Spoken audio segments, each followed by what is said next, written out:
ووضع الکتاب او کې به ښودلی شي کتاب یعنې عملنامه د هر چا عملنامه به کېښودلی شي.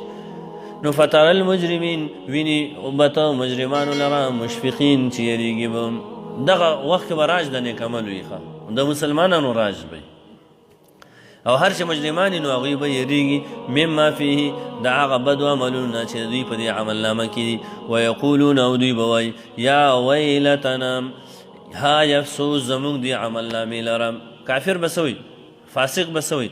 های افسوس څه چلې زما په دې عملنامه باندې ما لهذا الکتاب څه وجه ده زما په دې عملنامې باندې لا یغادر صغیرة چې نه یې پرېښودلی ورکوټی عمل ولا کبیرة او نه لوی عمل پرېښی الا عصاهم مګر دا ټولې راګیر کړي دي. زه خو چې داسې م تلم دې کې شته زه خو چې داسې م تلم دې کې شته ما خو چې دام کول په دې عملنامه کې شته ټول عملونه مې راګیر دي. دا څه وشو دا څه وشو ما خو پټ پټ کړو.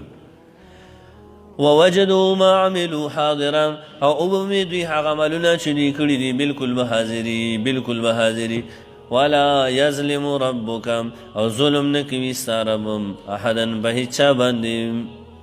یعنې عملنامې به پیش کړی شي خلک به الله تعالی ته پیش عملنامې به راوړلی شي مجرم او موږ چې څه کړي دي هغه ټول به په دې عملنامو کې موجود وي.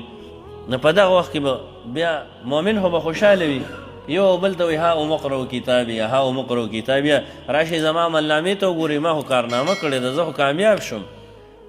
او مشرک او د الله نافرمانه وایي هغه به افسوسونه کوي افسوسونه به کوي ما لهذا الکتاب لا یغادر صغیرة ولا کبیرة الا احصاها.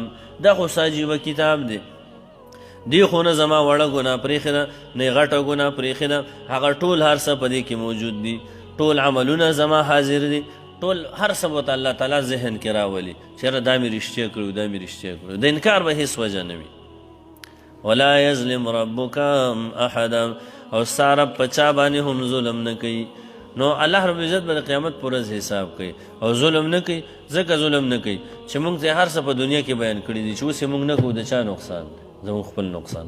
نو ظلم چې موږ ظلم چې کېږي نو هغه د چا د طرف نه کېږي زموږ د خپل د طرف نه کېږي الله په چا باندې ظلم نه کوي. نو الله رب العزت دې د هغه سختې ورځې کامیابي موږ ته رانصیب کړي او د هغه سختې ورځې د ناکامۍ نه دې الله موږ وساتي. صدق الله العظیم.